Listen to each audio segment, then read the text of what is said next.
எப்படின்னா, ஒரு 600 வருஷத்துக்கு முன்னாடி மனுஷனுக்கு இருந்த நெருக்கடி இருக்குது பாருங்கள்.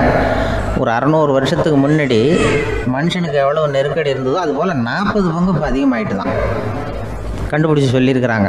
அவ்வளவு நெருக்கடிக்கு மத்தியில் நாம் வாழ்ந்துக்கிட்டு இருக்கிறோம். ஒரு 600 வருஷத்துக்கு முன்னாடி என் தலையில் 1 கிலோ வச்சுக்கிட்டு நின்னேன்னு வைங்க, இப்போ 40 கிலோ வச்சுக்கிட்டு நிற்கிறேன். அப்படி ஒவ்வொரு மனுஷனுக்கும் வாழ்க்கையில் நெருக்கடி அதிகமாக போச்சு. இப்போ இந்த நெருக்கடியில் முன்னாடிலாம் யாரோ ஒருத்தர் தான் தியானம் பண்ணுவாங்க. தியானம்னா ஒருத்தர் 2 பேர் காட்டுக்கு போய் தியானம் பண்ணிகிட்டு இருப்பாங்க 600 வருஷத்துக்கு முன்னாடி. இப்போ வீட்டுக்கு வீடு தியானம் நடக்குது. ஏன்னா அந்தளவுக்கு வாழ்க்கையில் ஒரு நிம்மதி வேணும் அப்படின்னு சொல்லி பண்ணிட்டாங்க. அதுக்கு தான் இயற்கை கொடுத்துருக்கிற ஒரு இயற்கையான வைத்தியம்தான் சிரிப்புங்கிறது. இதை பற்றி பெரியவங்கள்லாம் இப்போ ஆராய்ச்சி பண்ணிகிட்டு இருக்கிறாங்க. சிரிப்புங்கிறது நாம் பிறந்து ஒரு 6 மாதத்தில் தான் முதல் தடவையாக விவரமாக சிரிக்க ஆரம்பிக்கிறோமா. நம்ம பிறந்து 6 மாதத்துக்கு, அதாவது முதல் தடவை சிரிக்க ஆரம்பிக்கிறது ஒரு 6ஆவது வாரம், 1.5 மாதத்தில் தான் குழந்தை வந்து விவரமாக சிரிக்க ஆரம்பிக்குது. அப்புறம் அப்படியே சிரிக்க ஆரம்பிக்கிறோமா. அதெல்லாம் இப்போ கணக்கு எடுத்துருக்குறாங்க. ஒரு குழந்தை ஒரு நாளைக்கு 200 தடவை சிரிக்குதான் ஒரு குழந்தை. பெரியவங்கள்லாம் 15 தடவை சிரிக்கிறாங்களாம். 200 தடவை சிரிச்சுக்கிட்டு இருந்த நாம் அப்படியே குறைஞ்சி 15 ஆகிட்டு. அதனால தான் இருதய நோயெல்லாம் வருது, ஹார்ட் அட்டாக்லாம் வருதுன்னு கண்டுபிடிச்சிருக்கிறாங்க. 200 சிரிப்புக்கு வந்து அது வந்து இயல்புத்தன்மை, மனுஷனுடைய இயல்புத்தன்மை சிரிக்கிறது. அதுக்கு ஜோக்கே தேவைப்படாது. ஆனால் இப்போ காலங்காலமாக நாம் என்ன போதிக்கப்பட்டு வந்திருக்கிறோம்னா, சிரிப்புங்கிறது ஒரு பாவமான செயல். ஒரு முதலாளிக்கு முன்னாடி தொழிலாளி சிரித்தா மரியாதை குறைச்சல், ஒரு கணவனுக்கு முன்னாடி மனைவி சிரித்தா மரியாதை குறைச்சல், அது மாதிரி ஒரு வாத்தியாருக்கு முன்னாடி பையன் சிரித்தா மரியாதை குறைச்சல், ஒரு ஆஃபீஸருக்கு முன்னாடி பியூனு சிரித்தா மரியாதை குறைச்சல், இப்படின்னு சொல்லி சிரிப்புங்கிறது ஏதோ மரியாதை குறைவான செயல்னு காலங்காலமாக நாம் போதிக்கப்பட்டு வந்திருக்கிறோம். இப்போ மரபு ரீதியாகவே அந்த சிரிப்பு வந்து நம்மகிட்ட சிறைப்பட்டு இருக்குதான், அடங்கி போச்சு.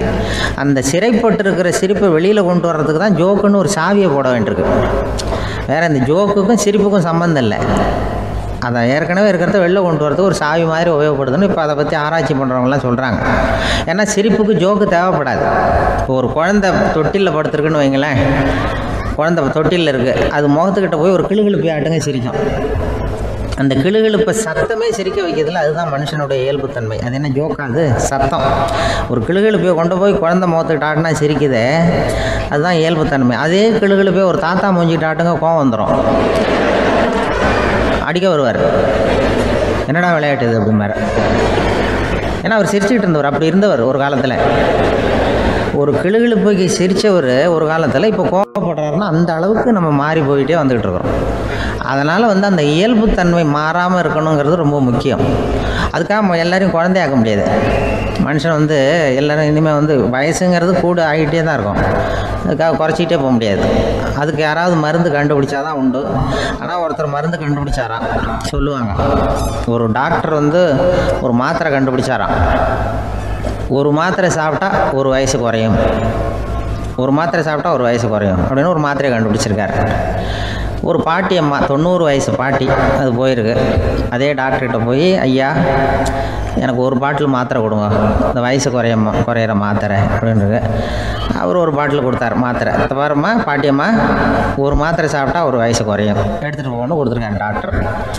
அந்த 90 வயசு பாட்டி எடுத்துகிட்டு வீட்டுக்கு வந்துட்டு மறுநாள் அதே டாக்டர்கிட்ட போயிருக்கு. 30 வயசு பொண்ணாக போச்சான். 30 வயசு பொண்ணாக மாறி அதே டாக்டர்கிட்ட போயிருக்கு. இடுப்பில் ஒரு கை குழந்தை, அது சட்டை கிட்ட போடாமல் கட்டவரில் வாயில் வச்சுட்டு உட்காந்துருக்கு. நேராக டாக்டர்கிட்ட போய், டாக்டர் நேற்று வந்தேன், ஏதோ ஒரு மாத்திரை சாப்பிட்டா ஒரு வயசு குறையும், நீங்கள் நான் ஏதோ ஒரு ஆர்வத்தில் ஒரு 30-40 மாத்திரை சாப்பிட்டேன், இப்படி ஆகிட்டேன் அப்படின்னு. இப்போ டாக்டர் சொல்லியிருக்காரு, இதுக்கு ஏமா வருத்தப்படுற, எல்லோரும் வந்து வயசு குறையணும்னு தான் நினைக்கிறாங்க, உனக்கு வயசு குறைஞ்சிட்டுது, நீ சந்தோஷப்படு, இதுக்கே மறுபடியும் என்னட்ட வந்திருக்கிற அப்படின்னாரான் டாக்டர். அப்போ அந்த அம்மா சொல்லித்தான், என்னை பற்றி பரவாயில்ல டாக்டர், என் இடுப்பில் பாருங்கள் கை குழந்தை, இது சட்டை கிட்ட போடாமல் உட்காந்துருக்கு, கட்டவரில் வாயில் வச்சுட்டு உட்காந்துருக்கு, இது ரொம்ப ஆர்வத்தில் ஒரு 70 மாத்திரையை சாப்பிட்டு விட்டுது, இது என் வீட்டுக்காரரு. இவர் வந்து இடுப்பை விட்டு கீழே இறங்க மாட்டேங்கிறாரு. நான் எதையாவது கொடுத்து இனிமேதான் வயசை கூட்டி இறக்கி விடுவேன் டாக்டர் அப்படின்னு தான். அவர் வந்து ஏதோ நமக்கும் இதுக்கும் சம்மந்தம் இல்லைங்கிறது மாதிரி கட்டாரில் வச்சுட்டு அவர் பாட்டு உட்காந்துருக்காரு. ஏதோ நமக்கு இந்த உலகமே இல்லை, நமக்கு சம்மந்தம் இல்லைங்கிற மாதிரி உட்காந்துருக்காரு. இப்படியே நான் தூக்கிட்டு எங்கே அலையிறது இது அப்படின்னு தான். அதனால் வயசை குறைக்கிறது இயற்கைக்கு விரோதமாக நாம் பண்ண முடியாது. ஆனால் இந்த இயல்புத்தன்மை மாறாமல் வச்சுக்கலாம். குழந்தை மாதிரி மாற முடியாதே தவிர அந்த குழந்தை தன்மையோடு வாழறதுக்கு கற்றுக்கணும். அதுதான் வாழ்க்கையில் இன்பமாக வாழறதுக்கு வழி. குழந்தைத்தனமாக இருக்கக்கூடாது, குழந்தை தன்மையோடு இருக்கணும்னு சொல்லுவாங்க. குழந்தை தன்மைங்கிறது வேறு, குழந்தைத்தனம்ங்கிறது வேறு. அப்படி ஒரு மாத்திரை கண்டுபிடிச்சிட்டா இப்போ யாராவது ஒருத்தவங்க இடுப்பில் குழந்தைய தூக்கிட்டு போனால் போய் கேட்கணும், ஏம்மா இது ஏன் வீட்டுக்காரரா உன் குழந்தையா அப்படின்னு கேட்டு அதுக்கப்புறம் அவருக்கு வணக்கம் சொல்லணும். இப்படிலாம் ஆகிடும் நிலைமை. இயற்கையை நம்ம மாற்ற முடியாது, அதுக்கு தகுந்தாப்புல தான் நாம் பண்ணணும். குழந்தை தன்மையோடு வாழறதுக்கு குடும்பத்தில் குழந்தை தன்மைங்கிறது எப்படின்னா, இப்போ சில பேருக்கு அந்த குழந்தைத்தன்மை உண்டு. ஒரு வீட்டில் ஒரு புள்ள படுத்துருக்கு, அம்மா எழுப்புறாங்க, காலேஜுக்கு நேரமாச்சு எழுந்திருப்பா, காலேஜுக்கு நேரமாச்சு எழுந்திருப்பா அப்படின்ட்டு. அந்த அம்மா அந்த புள்ள சொல்லியிருக்கு, ஐயோ எனக்கு காலேஜுக்கு போகிறதுக்கு பிடிக்கலம்மா, என்னை தொந்தரவு பண்ணாத, காலேஜுக்கு போகிறதுக்கு எனக்கு பிடிக்கல அப்படின்னு தான். அப்போ அந்த அம்மா சொல்லியிருக்கு, ஏன் உனக்கு காலேஜுக்கு போகிறதுக்கு பிடிக்கல, கல்லூரிக்கு போகிறதுக்கு, அதுக்கு 2 காரணம் சொல்லு அப்படின்னு இருக்கா. அப்போ அந்த புள்ள சொல்லிச்சான், ஏன் பிடிக்கலன்னா கல்லூரியில் இருக்கிற வாத்தியாருக்கும் என்னை பிடிக்க மாட்டேங்குது, ஆசிரியர்களுக்கும். 2வது காரணம், கல்லூரியில் படிக்கிற மாணவர்களுக்கும் என்னை பிடிக்கல, அதனால் நான் காலேஜுக்கு போக மாட்டேன்ற குழந்தை புள்ள சொல்லியிருக்கு. அம்மா அப்படிலாம் நீ இதுக்காக போகாமல் இருக்கக்கூடாது, நீ போய் தான் ஆகணும் அப்படின்னு பிடிவாதமாக அந்த அம்மா பிள்ளைய எழுப்பினாங்களாம். சரி, நான் எதுக்கு காலேஜ் போகணும்னு சொல்கிறேன், அதுக்கு நீ 2 காரணம் சொல்லு அப்படின்னு தான் அந்த புள்ள. அப்போ அந்த அம்மா சொன்னாங்களாம், நீ ஏன் காலேஜுக்கு போகணும்னா, முதல் காரணம் உனக்கு வயசு 52, 2வது காரணம் நீ தான் பிரின்சிபால் அப்படின்னு தான். என்ன இருந்தாலும் அவங்க அம்மாவுக்கு அது புள்ள தானே, அதுதான் குழந்தை தன்மைங்கிறது. 52 வயசுலேயும் குழந்தை தன்மையோடு இருக்கார் பாருங்க, அதுதான் அந்த குழந்தை தன்மையோடு வாழறது தான் வெற்றிக்கு வழின்னு சொல்லுவாங்க. ஒரு குழந்தை பிறந்து தான் ஒரு வீட்டில், அந்த குழந்தைக்கு என்ன பேர் வைக்கிறதுங்கிறது ஒரு தகராறு. இந்த குழந்தைக்கு என்ன பேர் வைக்கிறதுங்கிறதுல தகராறு வந்துடுது. யார், கணவனுக்கும் மனைவிக்கும். அவன் என்ன சொல்கிறான், எங்கள் அப்பா பேரை தான் வைக்கணுங்கிறான் அவன். இந்த அம்மா என்ன சொல்லுது, இல்லை எங்கள் அப்பா பேரை தான் வைக்கணும் அப்படிங்குது. காலையிலேருந்து சண்டை, தகராறு.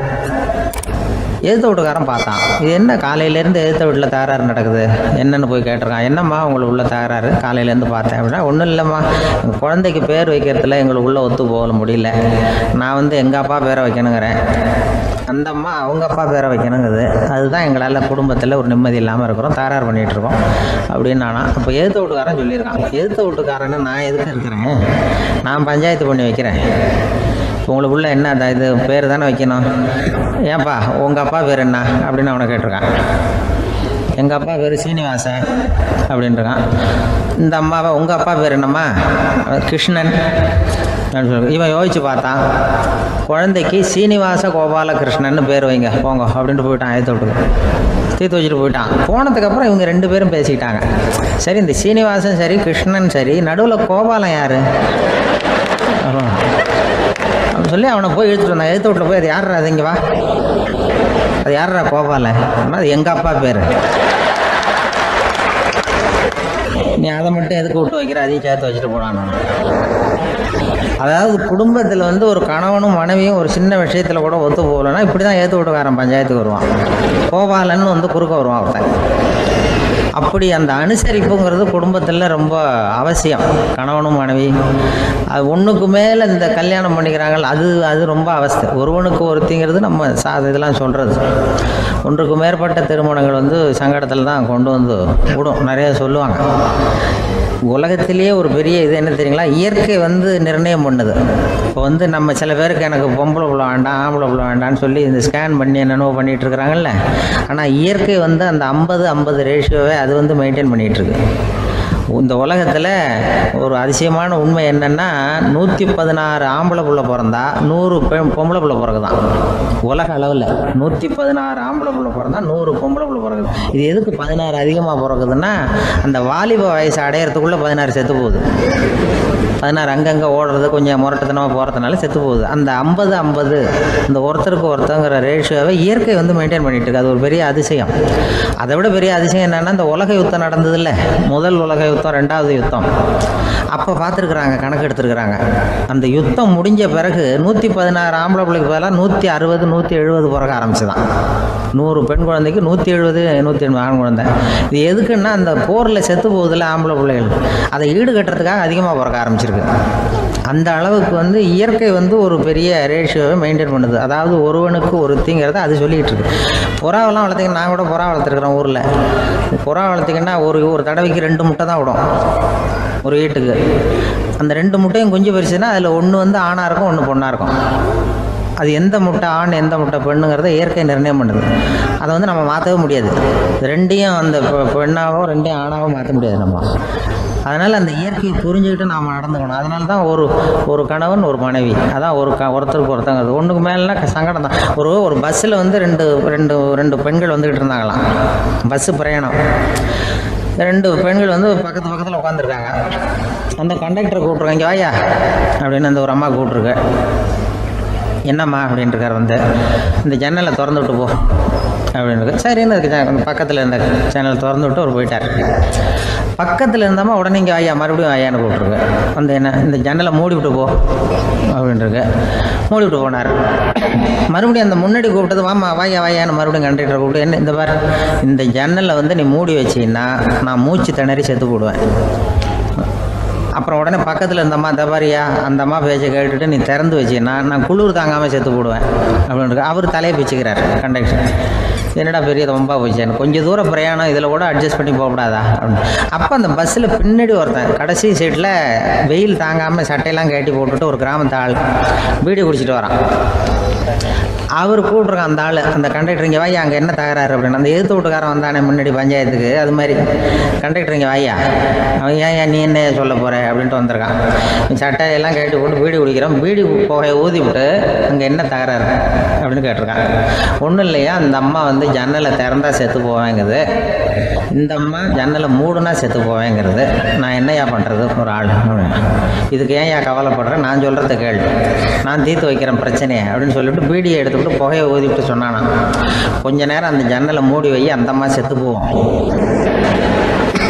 அப்புறம் திறந்து வை, இந்த அம்மா செத்து போவோம், நாம் நிம்மதியாக போகலாம் அப்படின்னு சொல்லிட்டு பீடி குடிக்க ஆரம்பிச்சிட்டான்.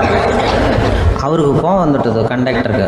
நீ உனக்கு என்ன நீ பாட்டுக்கு சொல்லிட்டு கொடுவ, அந்த 2 அம்மாவும் செத்து போச்சுன்னா அவங்க வீட்டுக்காரனுக்கெல்லாம் யாரும் பதில் சொல்கிறது அப்படின்னா, கவலையே படாத, 2 பேருக்கும் நான் தான் வீட்டுக்காரன். அதனால தான் அந்த யோசனையை சொன்னேன் அவங்ககிட்ட. அப்புறம் இதுதான், இந்த ஒன்றுக்கு மேலே போச்சுன்னா அது இயற்கைக்கு விரோதம், இப்படிலாம் ஆகும். அதனால தான் அவன் அவ்வளவு ஒன்றுமே வேண்டான்ட்டு கடைசி பெஞ்சு இதில் போய் சீட்டில் உட்காந்துக்கிட்டான். அப்படி இயற்கையை புரிஞ்சுக்கிட்டு வாழணுங்கிறது முக்கியம். குடும்பத்தில் வந்து கணவனுடைய பங்கு என்ன, மனைவியினுடைய பங்கு, குழந்தை குட்டிகள்லாம் சொல்லுவாங்க. அப்படி இருக்கணும். கணவன்கிறவனுக்கு நிறைய சகிப்புத்தன்மை தேவைப்படுது. ஒரு ஊரில் ஒரு மன்னர் இருந்தார். அவர் பக்கத்து தேசத்து மேலே படையெடுக்கணும்னு நினச்சிக்கிட்டு இருந்தார். அதையும் தன்னுடைய நாட்டோட சேர்த்துக்கணுங்கிற ஆசை. எப்போ படையெடுக்கலாம்னு யோசிச்சுக்கிட்டு இருந்தார். இப்படி யோசிச்சுக்கிட்டு இருந்த சமயத்தில் ஒரு பெரியவர் அவரை தேடிட்டு வந்தார். அவர் அடிக்கடி வருவார், அவர்கிட்ட பேசிக்கிட்டு இருப்பார். இப்போது அப்படி தான் வந்தார். என்ன மன்னா யோசனைன்னாரு. இவர் தன்னுடைய யோசனையை சொன்னார். இந்த சமயத்தில் மன்னருக்கு தாகம் எடுத்தது, தண்ணி குடிக்கணும் போல் இருந்தது. உடனே அங்கே இருந்த ஒரு அரண்மனை பணியாளரை கூப்பிட்டார். போய் கொஞ்சம் தண்ணி கொண்டு வாப்பா அப்படின்னார். அந்த பணியாளர் போனார். ஒரு கோலையில் தண்ணி கொண்டு வந்தார். ராஜா கிட்ட நீட்டினார். ராஜா அதை வாங்கி குடிக்கிறதுக்காக வாய்கிட்ட கொண்டுட்டு போனார். அந்த நேரம் பார்த்து, மன்னா கொஞ்சம் பொறுங்கன்னார் இந்த பெரியவர். ஆவலோடு குடிக்க போன மன்னர் அப்படியே நிறுத்திக்கிட்டு பெரியவரை பார்த்தார். இப்போ அந்த பெரியவர் சொன்னார், மன்னா, இப்போ உங்களை விட வலிமை உள்ள ஒரு சக்தி உங்களுக்கு தண்ணி கொடுக்க மறுத்துடுதுன்னு வைங்க, உங்களை குடிக்க விடாமல் தடுத்துடுது அப்படின்னா, இப்போ இந்த ஒரு கோவலை தண்ணீரை வந்து என்ன விலை கொடுத்து வாங்குவீங்க அப்படின்னு கேட்டார். இப்போ எனக்கு இருக்கிற தாகத்துக்கு என்னுடைய அரசாங்கத்தில் பாதியையாவது கொடுத்து இந்த தண்ணியை வாங்கிறதுக்கு தயங்க மாட்டேன்னார் அவர். சரி, இப்போ அந்த தண்ணியை குடிங்கன்னார் பெரியவர். மன்னர் ஆவலோடு அந்த தண்ணியை குடித்து முடித்தார். அதுக்கப்புறம் கொஞ்சம் நேரம் தன்னுடைய படையெடுப்பை பற்றி சொல்லிக்கிட்டு இருந்தார். கொஞ்ச நேரம் கழித்து மறுபடியும் இந்த பெரியவர் கேட்டார், மன்னா, இப்போ நீங்கள் ஒரு கோவலை தண்ணீரை வந்து குடித்து முடிச்சுட்டீங்க. இப்போ அந்த தண்ணீர் உங்கள் உடம்பை விட்டு வெளியில் வரக்கூடிய பாதை அடைபட்டு போச்சு அப்படின்னு வச்சுங்க, அதை வெளியேற்றுவதற்காக நீங்கள் எவ்வளவு செலவழிப்பீங்க அப்படின்னு கேட்டார். மன்னர் யோசனை பண்ணார், அப்படி ஒரு நிலைமை ஏற்பட்டு போச்சுன்னா என்னுடைய அரசாங்கம் பூராவையும் அதுக்கு ஈடாக தர்றதுக்கு கூட தயங்க மாட்டேன்னார். இப்போ அந்த பெரியவர் சொன்னார், எந்த அரசாங்கத்தின் மதிப்பு ஒரு கோவள தண்ணீர் அளவுக்கு கூட இல்லையோ அந்த அரசாங்கத்தை அடையணுங்கிற பேராசையில் மனிதர்கள் தங்களுடைய சகோதரர்கள் கூடவே சண்டை போட்டுக்கிறாங்களே, அதில் ஏதாவது அர்த்தம் இருக்குதா அப்படின்னாராம். மன்னருக்கு இப்போ தான் அர்த்தம் புரிஞ்சுதான். மனசில் தெளிவு உண்டாச்சு. தன் மனசுக்குள்ளே உண்டான வெறியை விரட்டி அடிச்சு விட்டார். அதுக்கப்புறம் நிம்மதியாக ஆட்சி புரிஞ்சார். இப்படி ஒரு கதை. உயிருக்கு என்ன விலை கொஞ்சம் யோசனை பண்ணி பாருங்கள். ஆனால் அது இப்போ எவ்வளோ மலிவாக போயிட்டுது, அதையும் யோசனை பண்ணி பாருங்களேன். ஆசை பேராசையாக மாறுது, அப்புறம் அது வெறியாக ஆகுது, அதுக்கப்புறம் பைத்தியம் பிடிக்குது. இந்த காலத்து மனிதர்களுக்கு 2 விதமான பைத்தியம் பிடிச்சிருக்கிறதாக ஒரு பெரியவர் சொல்கிறார். ஒன்று பணம், இன்னொன்று அதிகாரம். இதெல்லாம் எவ்வளவு காலத்துக்கு நீடிக்கும்? ஒரு சர்வாதிகார நாட்டில் 3 பேர் ஜெயிலில் இருட்டு அறையில் பேசிக்கிட்டு இருக்கிறாங்க. நீ எப்படி இந்த ஜெயிலுக்கு வந்த அப்படின்னு ஒருத்தர் கேட்டாராம். இந்த நாட்டு ராஜாவை ஆதரித்து நான் பிரச்சாரம் பண்ணினேன், அதனால் கூட்டத்தில் தகராறு வந்துட்டுது, கலவரமாக போச்சு, அதுக்கு நான் தான் காரணம்னு அரெஸ்ட் பண்ணி இங்கே கொண்டாந்து போட்டாங்க அப்படின்னாராம் அவர். சரி, நீ எப்படி இங்கே வந்த அப்படின்னு இன்னொருத்தரை பார்த்து கேட்டிருக்கார். நான் இந்த நாட்டு ராஜாவை எதிர்த்து பிரச்சாரம் பண்ணேன், அதனால் கலவரம், அரெஸ்ட் பண்ணி கொண்டாந்து போட்டாங்கன்னார். சரிப்பா, நீ எப்படி அங்கே வந்த அப்படின்னு 3வது ஆளை பார்த்து இவங்க கேட்டாங்களாம். இதுக்கு அந்த ஆள் மெதுவாக வெளிச்சத்துக்கு நான் தான் இந்த நாட்டு ராஜா அப்படின்னாராம்.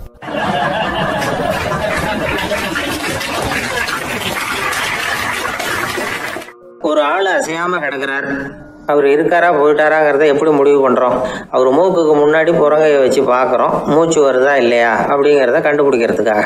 மூச்சுங்கிறது அவ்வளவு முக்கியமான ஒரு விஷயம். சுவாசம் இல்லைன்னா எதுவுமே இல்லை. நம்ம பூமி இருக்க அது கூட சுவாசிக்குதுங்கிறத சோவியத் விஞ்ஞானிகள் கண்டுபிடிச்சிருக்கிறாங்க. பூமிக்கு மேலே இருக்கிற மண் அடுக்கில் காற்றில் உள்ள ஆக்சிஜன் ஆக்சிகரணம் அடையுது அப்படின்னு தான் இதுவரைக்கும் எல்லாரும் நம்பிக்கிட்டு இருந்தாங்க.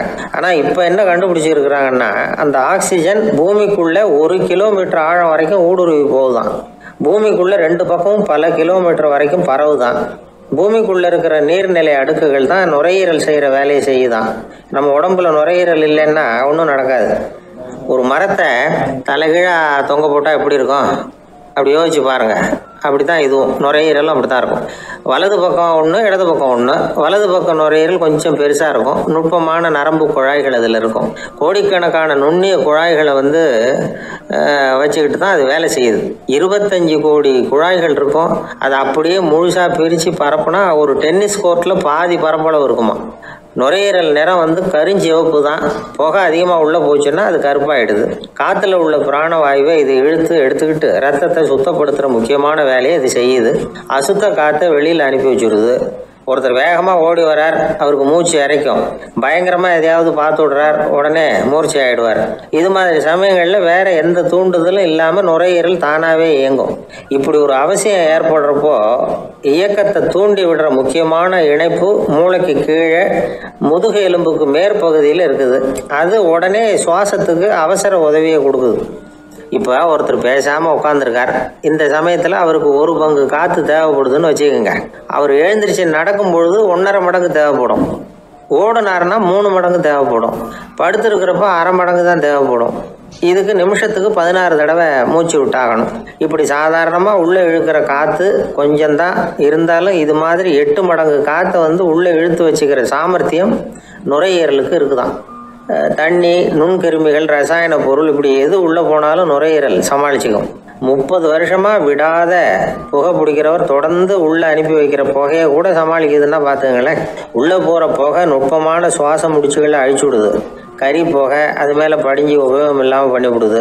ஆனாலும் தேவைக்கு அதிகமாக 8 மடங்கு கூடுதலாக சுவாச முடிச்சுகள் நம்ம உடம்புக்குள்ளே இருக்கிறதுனால சமாளிக்க முடியுது. சமாளிக்க முடியலன்னா சில சமயம் மூச்சு திணறும். அதை ஒரு எச்சரிக்கையாக எடுத்துக்கிட்டு புகை பிடிக்கிற பழக்கத்தை விட்டுடணும். அதுதான் நல்லது. ஆனால் அப்படி யார் விடுறது? இணை பிரியாத 2 நண்பர்கள் இருந்தாங்களாம். 2 பேரும் விடாமல் சிகரெட்டு குடிக்கிறவங்க. அதில் ஒருத்தன் செத்து போட்டான். இன்னொருத்தன் அதுக்கப்புறம் 2 சிகரெட்டாக குடிக்க ஆரம்பித்தானா. ஏன் இப்படி பண்ணுறேன்னு கேட்டிருக்காங்க. நான் 1 சிகரெட்டு தான் குடிக்கிறேன், செத்து போன என்னுடைய ஃப்ரெண்டு இருக்கானே செத்து போனவன், அவனுக்காக இன்னொரு சிகரெட்டு குடிக்கிறேன் அப்படின்னு நானா. இது ரொம்ப ஆபத்து, விட்டுடு அப்படின்னு சொல்லியிருக்காங்க. சரின்னு ஒத்துக்கிட்டான். ஆனால் அதுக்கப்புறமும் ஒரு சிகரெட் வீதமாக குடிச்சிக்கிட்டே இருந்தான். சிகரெட் பழக்கத்தை நீ இன்னும் விடலையான்னு கேட்டாங்களாம். அந்த பழக்கத்தை நான் எப்போ விட்டுட்டேன், இப்போ நான் குடிக்கிறது என் ஃப்ரெண்டுக்காக அப்படின்னு நானாம். இவங்கெல்லாம் எப்படி திருந்துறது?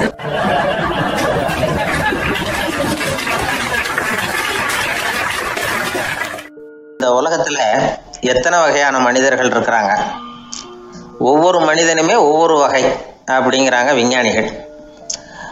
மனிதர்களை 3 வகையாக பிரிக்கலாம் அப்படின்னு சொல்கிறாங்க மெய்ஞானிகள். இவங்களை பற்றிலாம் ஏற்கனவே நாம் பேசியிருக்கிறோம். இப்போ டாக்டர் எட்வர்டு பேட்ச் அப்படிங்கிற நிபுணர் என்ன சொல்கிறார் தெரியுமா? மனிதர்களை 7 வகையாக பிரிக்கலாம்ங்கிறார். மனிதர்களின் மனநிலை அடிப்படையில் அவங்கள 7 விதமாக வகைப்படுத்துகிறார் அவர். சரி, அது என்ன 7 வகை? முதல் வகை என்னன்னா பயந்த குணம் உள்ளவங்க. சார் ரொம்ப பயந்த சுபாவம், வீட்டில் கூட வாயே திறக்க மாட்டார், சாப்பிட போகிறப்ப மட்டும்தான் கொஞ்சம் வாயை திறப்பார், அப்புறம் மூடிக்குவார் அப்படின்னு சில பேரை பற்றி நாம் பேசிக்கிறது உண்டு. இவங்கெல்லாம் இந்த வகை, அதாவது பயந்த குணம் உள்ளவர்கள் அப்படிங்கிற முதல் வகை. சரி, 2வது வகை என்னன்னா சஞ்சலப்படுகிறவர்கள், எதுக்கு எடுத்தாலும் கலக்கம், குழப்பம், இப்படியே காலம் தள்ளிட்டு இருப்பாங்க. பல பேர் பார்த்துருப்பீங்க. அவங்கெல்லாம் இந்த வகை. 3வது வகை என்னன்னா யதார்த்த உலகை மறந்து கற்பனை உலகத்திலேயே மிதக்கிறவங்க. இளைஞர்கள், கவிஞர்கள், இப்படி பல பேர் இருக்கிறாங்க. எப்போ பார்த்தாலும் கற்பனை உலகத்திலேயே மிதந்துக்கிட்டு இருப்பாங்க. கிட்டத்தில் போய் என்னங்க ஒரு மாதிரியாக இருக்கிறீங்க அப்படின்னு கேட்டு பாருங்கள், அவங்களெல்லாம் ஏதோ ஒரு அற்ப புழுவை பார்க்குறது மாதிரி அவங்கள பார்ப்பாங்க. அதுவும் அந்த வானத்து நிலாவை பாருங்கள், அது என்னை வா வான்னு கூப்பிடுது, எனக்கு சீக்கிரத்தில் ஒரு நாள் சிறகுகள் முளைக்கும், சிறகடித்து வானத்தில் பறந்து போவேன், அந்த செல்ல நிலாவை கொஞ்சிவிட்டு வருவேன், இப்படிலாம் பேசிகிட்டு இருப்பாங்க. கொஞ்சிறது அப்புறம் இருக்கட்டும், இப்போ கஞ்சிக்கு வழியே பாருப்பா அப்படின்னா அதை காதில் வாங்க மாட்டாங்க. நாம் ஏதோ இந்த உலகத்தை அனுபவிக்க தெரியாதவர்கள் மாதிரி நம்மளை அவங்க கவனிப்பாங்க. இப்படி ஒரு ரகம். 4வது வகை மனிதர்கள் எப்படின்னா, இவங்க தனிமை உணர்வு மிக்கவர்கள். இவங்க மற்றவங்களோட இயல்பாக நெருங்கி பழகிறதில்ல, தான் உண்டு தன்னுடைய வேலை உண்டுன்னு இருந்துட்டு போகிறவங்க. அடுத்த வீட்டில் இருக்கிறவர் யார் அப்படின்னு கேட்டால் கூட அடுத்த வீடுன்னு ஒன்று இருக்கா அப்படிங்கிறது மாதிரி நம்ம முகத்தை பார்ப்பாங்க. அவங்ககிட்ட மேற்கொண்டு நாம் என்னத்தை பேச முடியும்? இப்படி ஒரு வகை. 5வது வகை மனிதர்கள் எப்படின்னா, இவங்க மற்றவங்க செல்வாக்குக்கு உட்பட மறுப்பவர்கள். அடுத்தவங்களோட செல்வாக்குக்கு இவங்க ஆட்படுறதில்ல. நான் யார் தெரியுமான்னு கேட்டால் அதை தெரிஞ்சுட்டு எனக்கு என்ன ஆக போகுதும்பாங்க.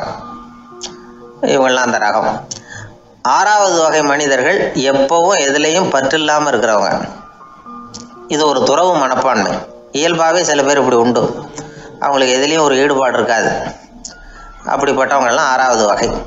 7வது வகை மனிதர்கள் மற்றவங்க கவலையை தன்னுடையதாக ஆக்கிக்கிட்டு கவலைப்படுறவங்க. இவங்கெல்லாம் மகாத்மாக்கள். தாம் வேறு அடுத்தவங்க வேறு அப்படிங்கிற எண்ணம் இவங்களுக்கு வர்றதில்லை. அதனால் அடுத்தவங்களுக்கு ஒரு துன்பம் வந்ததுன்னா இவங்களால சும்மா இருக்க முடியறதில்ல. ஆக கூடி இப்படி 7 விதமான மனிதர்களை அடையாளம் காட்டுறார் அந்த நிபுணர். இதில் நாம் எந்த வகையில் வர்றோம் அப்படிங்கிறத நாம் தான் அடையாளம் கண்டுபிடிக்கணும். எனக்கு தெரிஞ்ச ஒரு மனிதர் உண்டு. அவர் ஒரு வித்தியாசமான வகை. எதையும் நடைமுறை சாத்தியமாக சிந்திக்கிறவர். எப்பவும் அடுத்தவங்களும் நல்லா இருக்கணும், நாமும் நல்லா இருக்கணும் அப்படின்னு ஆசைப்படுறவர். அவருக்கு ஒரு சமயம் திடீர்னு உடம்பு சுகம் இல்லாமல் போயிட்டுது. டாக்டர்கிட்ட போனார், பணம் கொடுத்தார், வைத்தியம் பார்த்துக்கிட்டார். அவர் எழுதி கொடுத்த மருந்து சீட்டை வாங்கினார். ஒரு மருந்து கடைக்கு போனார், பணம் கொடுத்தார், மருந்து வாங்கினார். அதை எடுத்துகிட்டு வீட்டுக்கு வந்தார். அதுக்கப்புறம் அந்த மருந்து அவர் சாப்பிடணும்ல, சாப்பிடவே இல்லை, அப்படியே சும்மா வச்சுட்டார். அவரை பார்த்து கேட்டேன், ஏன் சார் இப்படி பண்ணுறீங்க, வீண் செலவு தானே இது, நீங்கள் ஏன் டாக்டர்கிட்ட போய் பணம் செலவு பண்ணினீங்கன்னு கேட்டேன். அவர் சொன்னார், டாக்டர் வாழணும் இல்லையா, அதனால தான் அப்படின்னார். சரி, அப்புறம் ஏன் மருந்து வாங்கினீங்க அப்படின்னு கேட்டேன். மருந்து கடைக்காரர் வாழணும் இல்லையா, அதனால தான் அப்படின்னார். சரி, அப்புறம் ஏன் வாங்கின மருந்து சாப்பிடாம வச்சுட்டீங்க அப்படின்னதுக்கு, நான் வாழணும் இல்லையா அதனால தான் அப்படின்னார். இவர் வாழ்க்கையை புரிஞ்சுக்கிட்டவர். இப்படி வாழ்க்கையை புரிந்து கொண்டு வாழ தெரிஞ்சுக்கணும். எந்த வகை மனிதர் நாம் அப்படிங்கிறத புரிஞ்சுக்கிட்டு வாழ்ந்தோம்னா வாழ்க்கையில் வெற்றி நிச்சயம்.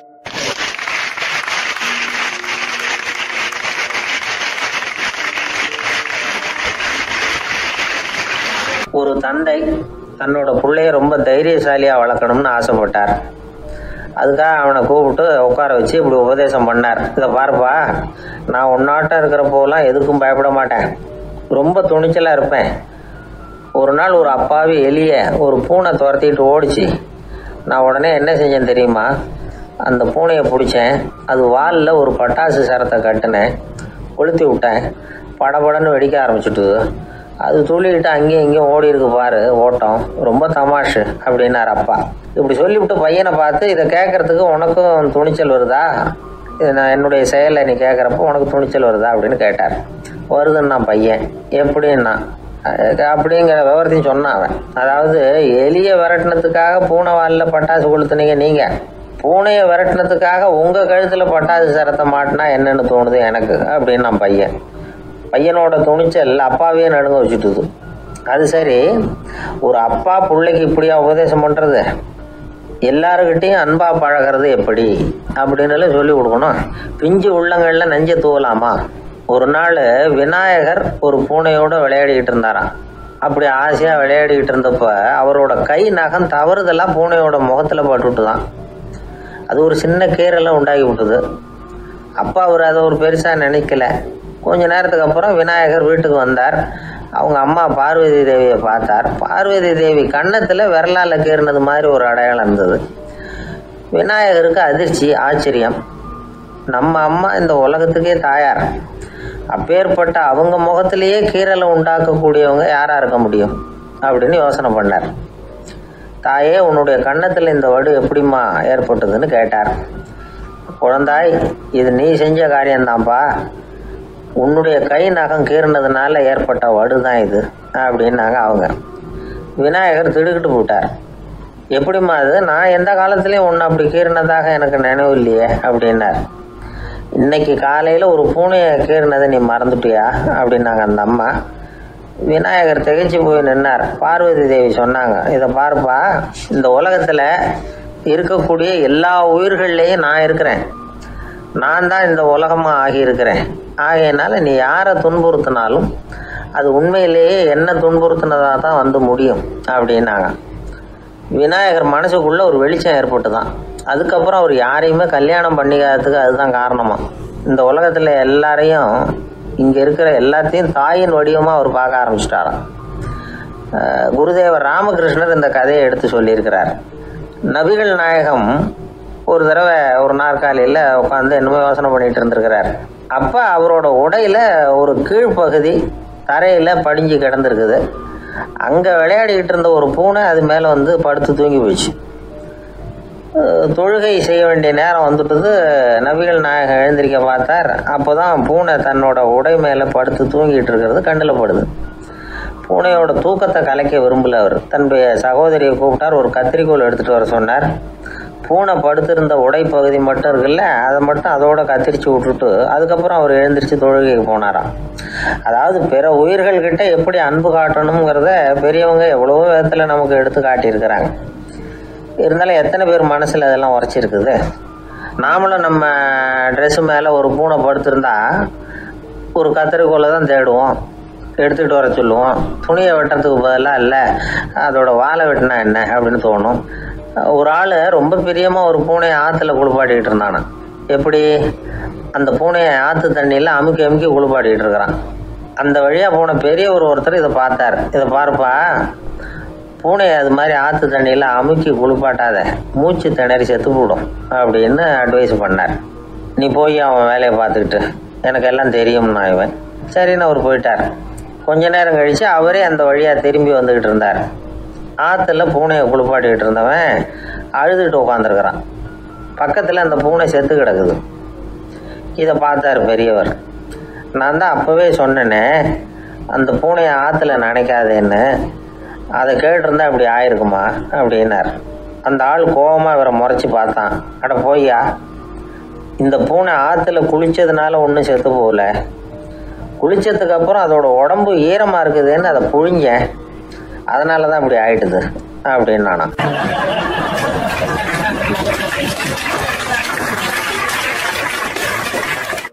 அந்த காலத்தில் அண்ணாமலை ரெட்டியார்னு ஒருத்தர் இருந்தார். அவர் வெங்கனூர் அப்படிங்கிற கிராமத்தில் இருந்தார். அங்கேருந்து விருத்தாசலம் கோவிலுக்கு தவறாமல் போயிட்டு வந்துக்கிட்டு இருந்தார். இடையில வெள்ளாறு, அதில் ஒரு சமயம் வெள்ளம் வந்துட்டுது. இவரால் போக முடியல. அதோட விளைவு வெங்கனூர்லேயே ஒரு கோவில் கட்டணும் அப்படின்னு முடிவு பண்ணார், சிவாலயம். அந்த சமயத்தில் வடநாட்டில் பஞ்சம். அதனால் அங்கே இருந்த பல சிற்பிகள் தென்னாட்டை நோக்கி வர ஆரம்பித்தாங்க. அவங்க வெங்கனூர் வழியாக வர்றது தெரிஞ்சதும் இவர் போய் பார்த்தார். இங்கே ஒரு கோவில் கட்டணும், அதுக்கு நீங்கள் உதவணும்னார். பஞ்ச காலத்தில் இப்படி ஒரு வாய்ப்பு கிடைச்சதில் அவங்களுக்கும் ரொம்ப மகிழ்ச்சி. உற்சாகத்தோடு ஒத்துக்கிட்டாங்க. ஆலய திருப்பணி ஆரம்பமாச்சு. அவங்களுக்கு வேண்டிய எல்லா வசதிகளையும் இவர் செஞ்சு கொடுத்தார். அவங்களுக்கு எந்த குறையும் இல்லாமல் பார்த்துக்கிட்டார். அது மட்டும் இல்லை, ஒவ்வொரு நாளும் அங்கே வருவார். உங்களுக்கு என்ன வேணும், எது வேணும்னு கேட்பார். ஏதாவது குறை இருந்தால் சொல்லுவாங்க, உடனே தீர்த்து வைப்பார். இவரும் கேட்பார், எந்த குறையாக இருந்தாலும் என்கிட்ட சொல்லுங்க அப்படின்னு சொல்லுவார். அதை தவிர இவராகவே கவனித்தும் அவங்களுக்கு என்னென்ன தேவைங்கிறத கண்டுபிடிச்சி அதையெல்லாம் வந்து கொடுத்துக்கிட்டு இருப்பார். என்ன தேவைன்னாலும் அதை நிறைவேற்றி வச்சுருவார். அந்த சிற்பிகளின் தலைவன் ஒருத்தன், அந்த ஆளுக்கு வெத்தலை பாக்கு போடுறது பழக்கம். இதை தெரிஞ்சுக்கிட்டு அதுக்காகவே ஒரு ஆளை வந்து ஏற்பாடு பண்ணார். வேணுங்கிறப்போலாம் நீ வந்து வெத்தலை சீவல் மடித்து கொடுக்க வேண்டியது உன் வேலை அப்படின்னு ஒருத்தனை ஏற்பாடு பண்ணிட்டார். இப்படியெல்லாம் செஞ்சதும் அவங்களுக்கும் ரொம்ப உற்சாகம். ரொம்ப பொறுப்பாக சிற்ப வேலைகளை செஞ்சுக்கிட்டு இருக்கிறாங்க. ஒரு நாள் என்னாச்சு தெரியுமா? அந்த சிற்பிகளின் தலைவன் ரொம்ப நுணுக்கமாக ஒரு வேலையை செஞ்சுக்கிட்டு இருக்கிறான். சாரம் போட்டு அது மேலே படுத்துக்கிட்டு அண்ணாந்து பார்த்து உச்சியில் நுணுக்கமான சிற்பங்களை உருவாக்கிக்கிட்டு இருக்கான். சிற்பியின் கவனம் செதறப்படாதுங்கிறதுனால இவர் மெதுவாக சத்தம் போடாமல் கிட்ட போய் நின்று அதை கவனிச்சிக்கிட்டு இருக்கிறார். அந்த சிற்பி வழக்கம் போல் வெத்தலை பாக்குக்காக இடது கையை கீழே நீட்டினான். அந்த சமயம் பார்த்து அவருக்கு தாம்பூலம் கொடுக்குறவன் அங்கே இல்லை, எங்கேயோ போயிருக்கிறான். அண்ணாமலை ரெட்டியார் என்ன பண்ணார் தெரியுமா? தனக்காக கொடுக்கப்பட்ட தாம்பூலத்தை வாங்கி சிற்பியின் கையில் கொடுக்குறார். அவன் வாங்கி போட்டுக்கிட்டான். இது என்ன இன்னைக்கு வெத்தலை சீவல் வேறு மாதிரி இருக்குது, வாசனை தாம்பூலமாக இருக்குது அப்படின்னு யோசனை பண்ணிவிட்டு கீழே திரும்பி பார்க்குறார். பார்த்தா ரெட்டியார் மறுபடியும் சிற்பி கை நீட்டும் பொழுது கொடுக்கறதுக்காக தாம்பூலத்தை மடித்து வாங்கி வச்சுக்கிட்டு தயாராக நிற்கிறார். சிற்பிக்கு அதிர்ச்சி. உடனே பொத்துன்னு கீழே குதிச்சான். ஐயா, என்ன இது நீங்களா அப்படின்னா. இவர் சொன்னார், நான் ஒன்றும் தப்பு பண்ணலையே, உன்னுடைய கை புண்ணியம் செஞ்ச கை, கோயில் கட்டுற கை, அந்த கைக்கு தாம்பூலம் கொடுக்கறதுல என்ன தப்பு அப்படின்னாராம். ஏற்கனவே பஞ்சத்தில் அடிபட்டு வந்த எங்களை நீங்கள் ஆதரித்ததே பெரிய விஷயம். இந்த செயல் வந்து என்னை ஒரு பெரிய கடனாளி ஆக்கிவிட்டுது. ஐயா, எங்களுக்கு வந்து உணவு உடை இதை மட்டும் நீங்கள் கொடுத்தா போதும், ஊதியம்னு எதுவும் வாங்க மாட்டோம் அப்படின்னு நானும். அந்த சிற்பி எவ்வளோ வற்புறுத்தியும் எதுவும் வாங்கிக்கலையாம்.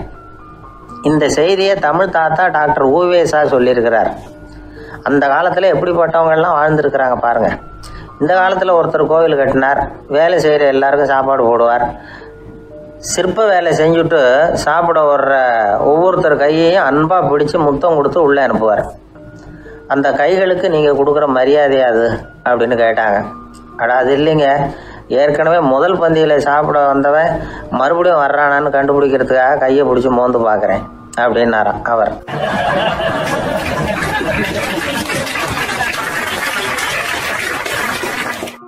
அந்த மரத்தின் உச்சியில் ஒரு பறவை கூடு, ஏதோ ஒரு பறவை கூடு கட்டியிருந்தது. அது என்ன பறவைன்னா ராஜாளி. ஒரு குரங்கு அந்த மரத்து கிளையில தாவி தாவி குதிச்சுக்கிட்டு இருந்தது. அப்போ இந்த கூட்டில் இருந்த முட்டை அது கண்ணில் போட்டுவிட்டுது. அதுக்கப்புறம் அது சும்மா இருக்குமா? விளையாட்டாக ஒரு முட்டையை எடுத்தது, மரத்தை விட்டு கீழே இறங்குச்சு. கீழே ஒரு குப்பை மேட்டில் ஒரு கோழி சில முட்டைகளை அது பாட்டுக்கு இட்டு வச்சிருந்தது. குரங்கு தன் கையில் இருந்த ராஜாளி பறவையோட முட்டையை அந்த கோழி முட்டைகளோட சேர்த்து போட்டுட்டு போயிட்டுது. கோழி வந்தது, பார்த்தது, அதுக்கு ஒன்றும் வித்தியாசம் புரியல. தன்னுடைய முட்டைகளோடு சேர்த்து அந்த ராஜாளி முட்டையையும் சேர்த்து அடைகாத்துது. கொஞ்ச நாளில் குஞ்சுகள்லாம் பொரிச்சுது, எல்லாம் முட்டை விட்டு வெளியில் வந்தது. ராஜாளி பறவையோட குஞ்சு அந்த கோழி குஞ்சுகளோடவே சேர்ந்து வளர்ந்தது. மற்ற கோழி குஞ்சுகள் போலவே இதுவும் குப்பையை கிளறிச்சு புழு பூச்சிகளை சாப்பிட்டுது. காக்கைகள் தாக்கிறதுக்கு வந்ததுன்னா மற்ற கோழி குஞ்சுகள் மாதிரியே இதுவும் பயந்து போய் தாய் கோழியின் சிறகுகளுக்கு உள்ளே வந்து ஒளிஞ்சிக்கும். இப்படியே கொஞ்ச காலம் போச்சு. குஞ்சுகள்லாம் வளர்ந்து பெருசாகிட்டுது. சிலது சேவல்களாச்சு, சிலது கோழிகளாச்சு. அந்த ஒன்று மட்டும் ராஜாளி ஆச்சு.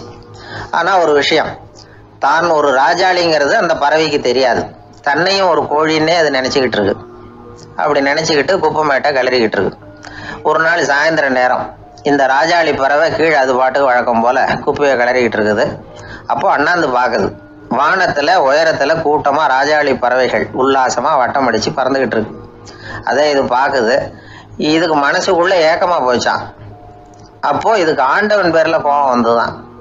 ஆண்டவனுக்கு என் பேரில் ஏன் இந்த ஓர வஞ்சனை?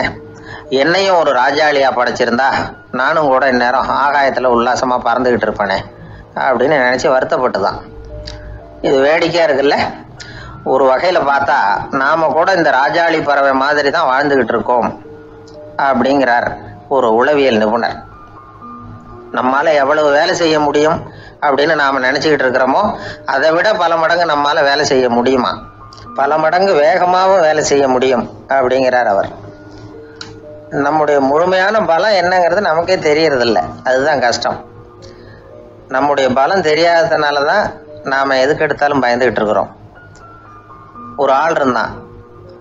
அவனுக்கு எப்படின்னா கோழியை கண்டா பயப்படுவான். ஏன் கோழியை கண்டா பயம்னா, அவனுக்கு மனசுக்குள்ளே தான் ஒரு புழுன்னு நினைப்பு. தன்னை ஒரு புழுவாக நினைக்கும் பொழுது, புழுன்னா கோழி வந்து கொத்தும்ல, அதனால் கோழியை கண்டு பயப்பட ஆரம்பிச்சிட்டான். இவன் நடுங்கிடுவான். எதிரில் கோழி வந்ததுன்னா உடம்பு பூரா நடுங்க ஆரம்பிச்சிடும். வீட்டில் இருக்கிறவங்க பார்த்தாங்க. இவனை அழைச்சிட்டு போய் ஒரு மனநோய் மருத்துவமனையில் சேர்த்துட்டாங்க. அங்கே உள்ள டாக்டர் இவருக்கு சிகிச்சையெல்லாம் கொடுத்தார். ஒரு வாரம் இவனை தங்க வச்சு வேண்டிய சிகிச்சையெல்லாம் கொடுத்து மன ரீதியாக அவனை மாற்றி, சரி இனிமேல் நீ வீட்டுக்கு போகலாம்னு சொல்லி அனுப்பி வச்சார். வீட்டுக்கு புறப்பட்டான். அப்போ சொன்னார், இதை பாருப்பா, நீ வீட்டுக்கு போகலாம், நேராக வீட்டுக்கு போ, நல்லா ஞாபகம் வச்சுக்கோ, இனிமேல் வந்து நீ ஒரு புழு கிடையாது, மனுஷன், தைரியமாக புறப்படு, போயிட்டு வா அப்படின்னு சொல்லி வழி அனுப்பி வச்சார். சரிங்க டாக்டர்னு சொல்லிவிட்டு அவன் புறப்பட்டு போனான். பாதி வழி போயிருப்பான். லேசாக நிமிர்ந்து பார்க்குறான், எதிரில் ஒரு கோழி வந்துக்கிட்டு இருக்கு. அது பாட்டுக்கு சாதாரணமாக நடந்து வந்துக்கிட்டு இருந்தது. அவ்வளவுதான், இவன் உடம்பு கிடுகிடுன்னு ஆட ஆரம்பிச்சுடுது. திரும்பி ஓடி வந்துட்டான். டாக்டர் கேட்டார், ஏன்ப்பா திரும்பி ஓடி வந்துட்டேன்னு. பாதி தூரம் போயிட்டேன் டாக்டர், எதிரில் ஒரு கோழி வந்துக்கிட்டு இருக்குது, அதான் பயமாக இருந்தது, வந்துட்டேன்னா. டாக்டருக்கு ஒரு மாதிரி ஆகிடுது. அவர் சொன்னார், இதை பாருப்பா, நான் தான் சொன்னேனே, நீ ஒரு புழு இல்லை, மனுஷன். இனிமேல் நீ புழு கிடையாது, நீ ஒரு மனுஷன். நீ ஒரு புழு இல்லைங்கிறது இன்னமும் உனக்கு புரியலையா அப்படின்னார் டாக்டர். நான் புழு இல்லைங்கிறது எனக்கு தெரிஞ்சுட்டுது டாக்டர், இது அந்த கோழிக்கு தெரியுமான்னு தெரியலையே அப்படின்னா. இவெல்லாம் எந்த காலத்தில் மாறுறது? அதனால் வாழ்க்கையில் வெற்றி பெறணும் அப்படின்னு நினைக்கிறவங்க யாராக இருந்தாலும் தன்னுடைய பலம் என்ன அப்படிங்கிறத முதல்ல புரிஞ்சுக்கணும். தன்னுடைய சக்தியை புரிஞ்சுக்கிட்டவன் வெற்றி பெறுவது நிச்சயம்.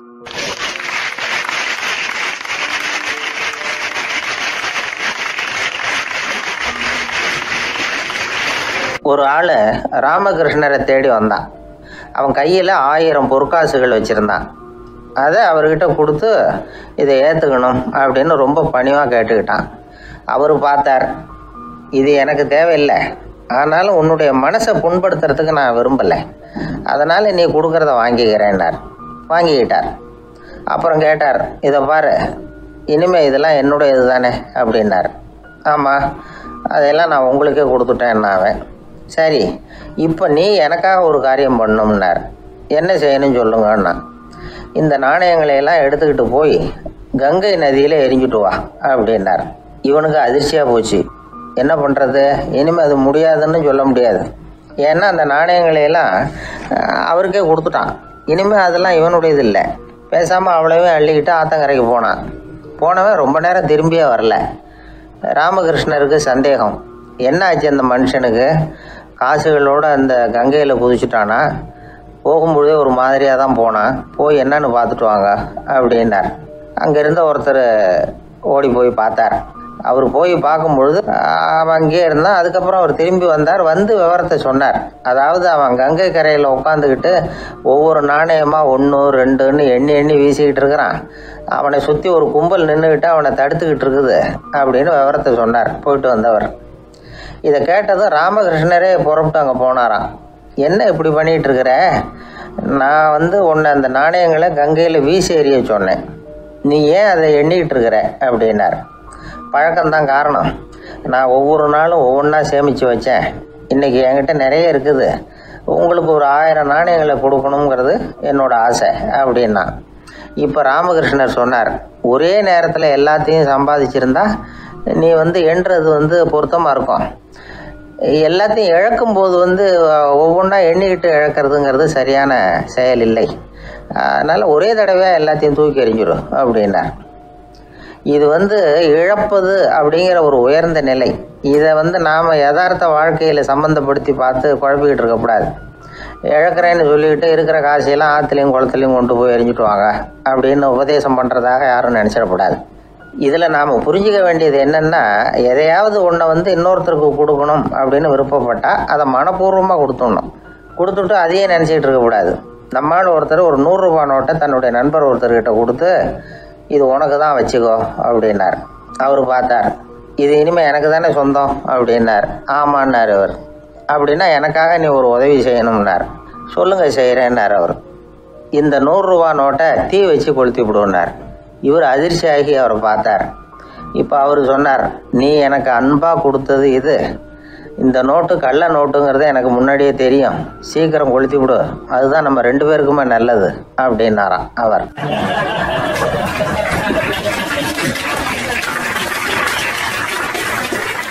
ஒருத்தரை பார்த்து உன்னுடைய நண்பர்கள் யார் அப்படின்னு ஒரு கேள்வி கேட்டு பாருங்க. கொஞ்சம் யோசிச்சு பதில் சொல்லுவாங்க. அவங்கக்கிட்டேயே உன்னுடைய எதிரிகள் யார் அப்படின்னு கேளுங்க, கடகடன்னு ஒப்பிச்சிருவாங்க. நம்ம மனசு இருக்க அது எப்படின்னா, நம்ம நண்பர்களை விட எதிரிகளை அது நல்லா ஞாபகத்தில் வச்சுக்கும். இது ஒரு ஆச்சரியமான உண்மை. உங்களால் நண்பர்களை மறந்துட முடியும், ஆனால் எதிரிகளை மறந்துட முடியாது. இது ஒரு வேடிக்கையான நிலைமை தான். அழகான தருணங்களை நாம் ஏன் மறந்துடுறோம்? இது இயற்கை. ஏன்னா நம்ம மனசு மலர்களை கவனிக்கிறதில்ல, அதில் இருக்கிற முள்ளை தான் கவனிக்குது. தன்னை காயப்படுத்துகிற எதையும் அது உடனே கண்டுகொள்ளுது. ஒரு தெளிந்த சிந்தனையுடைய மனசு மிக அழகாக உள்ள எல்லாத்தையும் கவனிக்கும். அது நன்றியுடன் உணரக்கூடிய எல்லாத்தையும் பார்த்து குறிச்சிக்கும். இப்படிப்பட்டவங்க வாழ்க்கை இயல்பாகவே நல்லா அமையும். அது ரொம்ப அபூர்வம். மனசில் உள்ள ஒரு சிறிய அமைப்பை மாற்றுவதை பொறுத்து தான் இந்த விஷயம் அப்படிங்கிறார் ஓஷோ. ஒரு யூத கோவில் இருந்து தான், அது யூதர்களின் மடமாகவும் இருந்தது. அங்கே ஒரு தலைமை குரு, அவர் ரொம்ப கண்டிப்பானவர். அந்த கோவிலை ஒட்டி ஒரு தோட்டம். ஒரு நாள் காலையில் அந்த தோட்டத்தில் 2 இளம் யூதர்கள் நடந்து போய்கிட்டு இருக்கிறாங்க. காலையில் 1 மணி நேரம், மாலையில் 1 மணி நேரம் அவங்க அந்த தோட்டத்தில் நடக்கிறதுக்கு அனுமதி உண்டு. மற்ற நேரங்களில் அவங்க மத புத்தகங்களை படிக்கணும், பிற விதிமுறைகளை கடைபிடிக்கணும். அந்த 2 பேருமே தொடர்ந்து புகைப்பிடிக்கிற பழக்கம் உள்ளவங்க.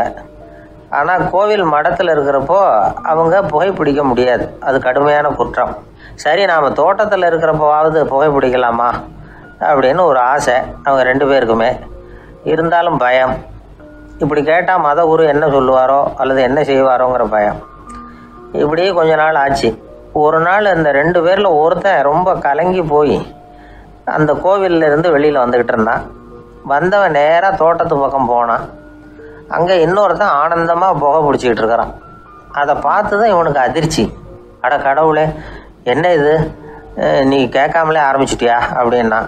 இல்லை நான் கேட்டுவிட்டு தான் ஆரம்பிச்சிருக்கேன்னா அவன்.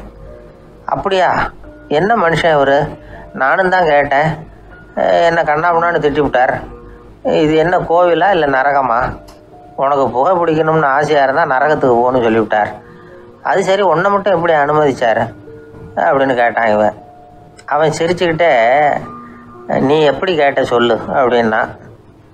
நாம் இந்த தோட்டத்துக்கு வர அனுமதிக்கப்பட்டிருக்கிறதே ஜபத்துக்காகத்தானே, அதனால் நான் ஜபம் சொல்லும் பொழுது புகை பிடிக்கலாமா அப்படின்னு கேட்டேன்.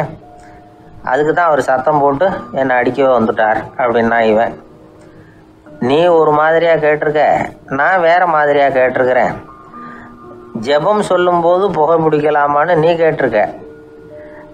ஐயா, புகை பிடிக்கும் பொழுது ஜபிக்கலாமா அப்படின்னு நான் கேட்டேன். அதில் தப்பு ஒன்றும் இல்லை அப்படின்னு பதில் சொல்லிட்டார் அப்படின்னா. ஒரு சிறிய மாற்றம்தான் அது மிகப்பெரிய மாறுதலை ஏற்படுத்தி விட்டது. மனசு நல்ல விதமாக சிந்திக்க ஆரம்பிச்சுட்டுதுன்னா மகிழ்ச்சிக்கு பஞ்சம் இல்லை. ஒரு கஞ்சன் ஆற்றுல விழுந்துட்டான். வெள்ளத்தில் தத்தளிச்சுக்கிட்டு இருக்கிறான். கரையில் நின்ன ஒருத்தர், உன் கையை கொண்டா இப்படி பிடிச்சி இழுத்து கரையில் சேர்த்து விட்றேன்னார். எதையும் கொடுத்து பழக்கம் இல்லாத அவன் கையையும் கொடுக்க மாட்டேன்னுட்டான். இவர் பார்த்தார், உன் கையை கொடுன்னு சொல்கிறதுக்கு பதிலாக நான் என் கையை கொடுக்குறேன் பிடிச்சிக்கோ அப்படின்னார். அவன் கப்புன்னு பிடிச்சிக்கிட்டான், இழுத்து கரையில் போட்டார்.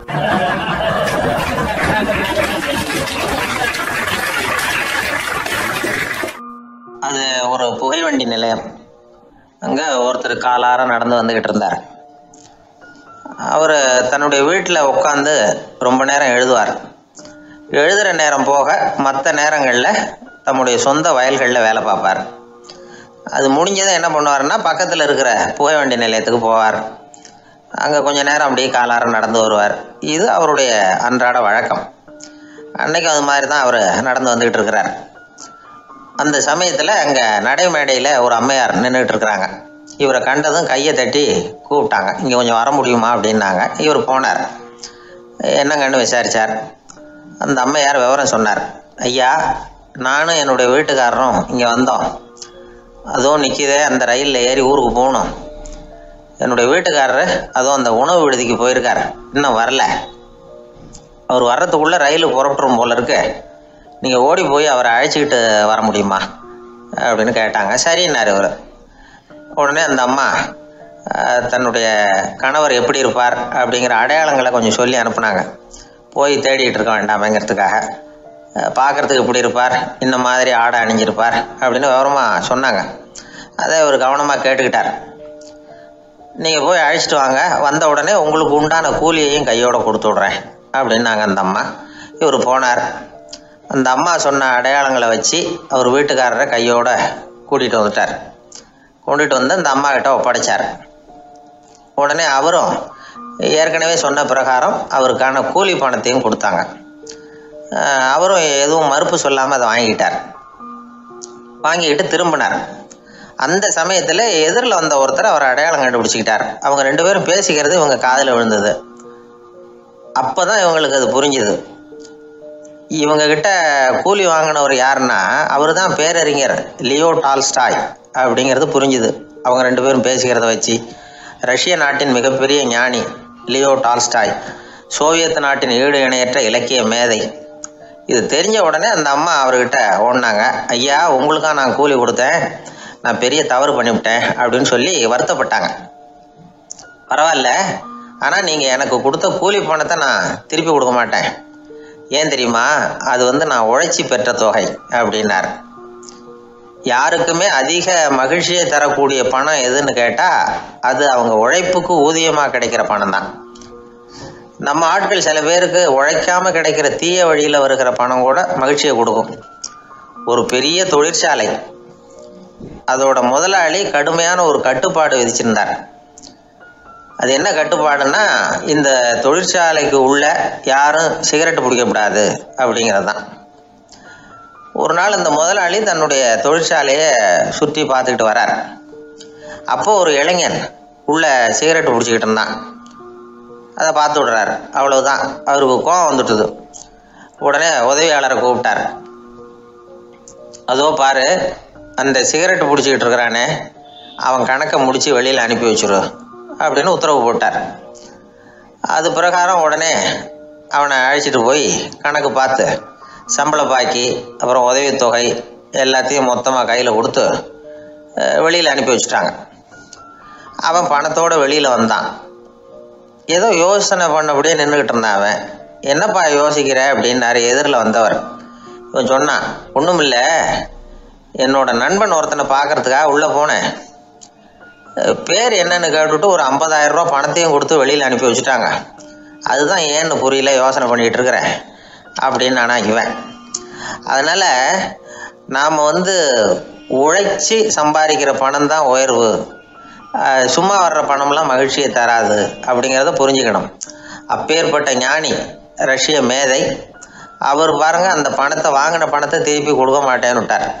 ஏன்னா அது உழைத்து பெற்ற தொகை, அதை நான் கொடுக்க மாட்டேன்னார். அதனால் நமக்கு செல்வம் சேர்க்கறது பெருசு இல்லை, அந்த சேருகிற செல்வம் நமக்கு மகிழ்ச்சியை கொடுக்கணும்.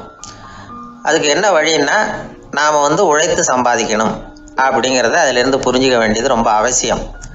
அதனால் உழைப்போம் உயர்வோம், இதுதான் வெற்றியின் ரகசியம்.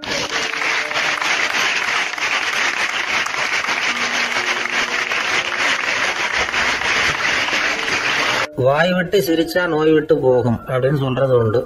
அது என்ன வெறும் அலங்காரத்துக்காக சொன்ன வார்த்தையா, இல்லை அர்த்தத்தோடு சொன்ன வார்த்தையா அப்படின்னு யோசிச்சா அதில் நிஜமாகவே அர்த்தம் இருக்குதுன்னு தான் தெரியுது. ஆதாரபூர்வமாக அதுக்கு சில நிரூபணங்களும் இருக்குது. நார்மன் கசின்ஸ் அப்படின்னு ஒருத்தர் இருந்தார். அவர் ஒரு அமெரிக்க பத்திரிகை ஆசிரியர். அவருக்கு ஏதோ ஒரு விதமான அழற்சி நோய், இன்ஃப்ளமேஷன் டிசீஸ். அது டாக்டர்கள்லாம் அதுக்கு என்ன விதமான வைத்தியமும் கிடையாது அப்படின்னு சொல்லி பல இதெல்லாம் பார்த்துட்டு கடைசியாக சொல்லிவிட்டாங்க அதுக்கு வைத்தியமே இல்லைன்ட்டாங்க. டாக்டர்கள் தான் சொல்லிவிட்டாங்களே, அதனால் இது இப்படியே இருந்துட்டு போகட்டும் அப்படின்னு விட்டுற வேண்டியது தானே. ஆனால் அவர் அப்படி நினைக்கல. உடனே அவர் என்ன பண்ணார்னா, ஆஸ்பத்திரி ரூமை காலி பண்ணார். ஹோட்டலில் போய் ஒரு ரூம் எடுத்துக்கிட்டார். அங்கே போனார். தினமும் அவருக்கு பிடிச்ச தமாஷான படங்களை எல்லாம் டிவியில் போட்டு பார்த்துக்கிட்டு இருந்தார். சிரிப்பு வரக்கூடிய புத்தகங்களை எல்லாம் படித்தார். கொஞ்ச நாள் ஆச்சு, அவருக்கு இருந்த தொந்தரவு குணமாக ஆரம்பிச்சிட்டுது. இதை கேள்விப்பட்ட உடனே பழைய டாக்டர்கள்லாம் ஓடி வந்தாங்க. ஓடி வந்து பார்க்குறாங்க, அவர் உடம்பை சோதனை பண்ணி பார்க்குறாங்க. பார்த்தா அவர் உடம்பு குணமாகறதுக்கு உதவியாக இருந்தது சிரிப்பு தான் அப்படிங்கிறத விஞ்ஞானபூர்வமாக அவங்க ஒத்துக்கிட்டாங்களாம். இருந்தாலும் சிரிப்பு வந்து எந்த முறையில் எந்த விதத்தில் உதவி பண்ணுது அப்படிங்கிறத இன்னமும் சரியாக புரிஞ்சிக்க முடியல. ஆனாலும் ஒரு சில விஷயங்கள் மட்டும் புரியுது. அது என்னன்னா, சிரிப்பு வந்து சுவாசத்தை மேம்படுத்துது, ரத்த அழுத்தத்தை குறைக்குது, உடம்பு குணமாகறதுக்கே உரிய சில ஹார்மோன்கள் அதிகமாக உருவாகி வர்றதுக்கு வழி செய்யுது. இந்த அளவுக்கு தான் சிரிப்போட செயல்பாட்டை நாம் புரிஞ்சிக்க முடியுது. இருந்தாலும் இதை பற்றி கண்டுபிடிக்க வேண்டியது இன்னமும் ஏராளமாக இருக்குது. அதையெல்லாம் விவரமாக கண்டுபிடிக்கிற வரைக்கும் நாம் காத்துக்கிட்டு இருக்க வேண்டியதில்லை. இப்போவே தாராளமாக சிரிக்கலாம். அதில் என்னத்துக்கு சிக்கணும், காசா பணமா? சிரிப்புன்னா ஹாஹான்னு சத்தம் போட்டு சிரிச்சாதான் உடம்புக்கு நல்லதுன்னு இல்லை. லேசான புன்னகை கூட உடம்புக்கு நல்லது செய்யுமா. லேசாக புன்னகை பூத்தா அந்த சமயத்தில் நாம் எப்படி ஆகுது நம்ம உடம்புன்னா, உடம்பு பூரா அமைதி அடையுதான். இதையும் ஆதாரபூர்வமாக கண்டுபிடிச்சி தான் சொல்கிறாங்க. எப்போவாவது மனசு சங்கடமாக இருக்கிறப்போ கொஞ்சம் முயற்சி பண்ணி முகத்தில் புன்னகையை கொண்டுக்கிட்டு வந்து பாருங்கள். அதோட சுகம் வந்து உங்களுக்கு அனுபவித்து பார்த்தா தான் தெரியும். கண்ணும் உதடும் மலரும் பொழுது இருக்கிற ஆனந்தமே ஆனந்தம் அப்படிங்கிறாங்க அனுபவித்து பார்த்தவங்க. வாழ்க்கையில் நாம் தமாஷா இருக்கணும்னா அதுக்கு சில வழிகளையும் அவங்க சொல்லி வச்சுருக்கிறாங்க. முதல்ல நீங்கள் உற்சாகமாக இருக்கிறவங்க கூடவே அதிகமாக பழகணும். அவங்க கூடவே அதிக நேரம் இருக்கிறது மாதிரி பார்த்துக்கணும். அழுது வடிகிறவங்ககிட்டயே இருக்கக்கூடாது. அவங்கள அவாய்டு பண்ணுங்க. அவங்கள விட்டு விலகி வந்துடுங்க. உங்கள் முன்னாடி இருக்கிறவர் எப்பவும் மூஞ்சியை தொங்க போட்டுக்கிட்டே இருக்கிறவராக இருந்தால் கொஞ்ச நாளில் உங்கள் முகமும் அப்படியே ஆகிடுமா. ஜாக்கிரதையாக இருக்கணுமா. ரெண்டாவது, எடுத்ததுக்கெல்லாம் சீரியஸ் ஆகிடக்கூடாது. எதையும் நிதானமாக வந்து யோசிக்கணும். அடுத்தவங்க நம்மளை மதிக்கணுங்கிறதுக்காக நாம் பகட்டாக நடந்துக்கிறதுக்கு ஆசைப்படக்கூடாது. உங்களுக்கு பிடிச்ச தமாஷான வீடியோ படங்கள், புத்தகங்கள் இதெல்லாம் லிஸ்ட்டு போட்டுக்கிட்டு முடிஞ்ச அளவுக்கு வாங்கி சேர்த்து வீட்டுக்குள்ளேயே ஒரு லைப்ரரி உண்டாக்கிக்கலாம். ஒரு பெரிய பிஸ்னஸ்மேன், ரொம்ப வெற்றிகரமாக பிஸ்னஸ் பண்ணுறவரான். அவர் எப்படின்னா அடிக்கடி ரயிலில் பிரயாணம் பண்ணுறப்போ நியூஸ் பேப்பரை வச்சுக்கிட்டு ரொம்ப சுவாரஸ்யமாக படிச்சுக்கிட்டே போகிறான். நியூஸ் பேப்பரில் அப்படி என்ன சுவாரஸ்யமான விஷயம் அப்படின்னு எட்டி பார்த்தா அதுக்குள்ளே ஒரு காமிக் புஸ்தகத்தை வச்சுக்கிட்டு படிச்சுக்கிட்டு இருப்பாரான். என்னங்க அப்படின்னு கேட்டால், என் மனசு லேசாக இருக்கிறதுக்கு இது ரொம்ப உதவியாக இருக்குது அப்படின்னு பாரான். அது ஒரு பக்கம் இருக்கட்டும். சிரிப்புன்னா எல்லா விதமான தமாஷும் உடம்புக்கு நல்லதுன்னு நினச்சிடக்கூடாதான். ஜேம்ஸ் கரோல் அப்படிங்கிற அமெரிக்க உளவியல் நிபுணர் என்ன சொல்கிறார் தெரியுமா? அடுத்தவங்களை குறை சொல்கிறது, கேலி பண்ணுறது, நையாண்டி பண்ணுறது, இது மாதிரியான நகைச்சுவையெல்லாம் நல்லது செய்கிறது இல்லைங்கிறார் அவர். அடுத்தவங்களை தொந்தரவு பண்ணாத ஜோக்குகள் தான் எப்பவும் நல்லது. யாராவது ஜோக்கு சொன்னால் தாராளமாக சிரிக்கணும். ஒருத்தர் வந்தார், இன்னொருத்தரை கூட அழைச்சிக்கிட்டு வந்து என்கிட்ட காட்டினார். அவர் தன்னுடைய முகத்தை ரொம்ப சீரியஸாக வச்சுக்கிட்டு இருந்தார். என்னங்க விஷயம் அப்படின்னு விசாரித்தோம். வந்தவர் எங்களை பார்த்து சொன்னார், சார் இவர் கூட ஒரு பெரிய ப்ராப்ளம்னார். என்னன்னு, ஏதாவது ஒரு ஜோக்கு சொன்னால் உடனே சத்தம் போட்டு சிரிக்க ஆரம்பிச்சுடுறார் சார் அப்படின்னார். ஜோக்கை கேட்டுவிட்டு சிரிக்க ஆரம்பித்தா அது ப்ராப்ளம் இல்லையே அப்படின்னு சொன்னோம். சிரிக்க ஆரம்பிக்கிறது ப்ராப்ளம் இல்லை சார், ஆனால் அப்படி ஆரம்பிக்கிற சிரிப்பை அதுக்கப்புறம் நிறுத்தவே மாட்டேங்கிறார். நாள் கணக்கில் அது பாட்டுக்கு போயிட்டுருக்கு, அதுதான் ப்ராப்ளம் அப்படின்னார் அவர்.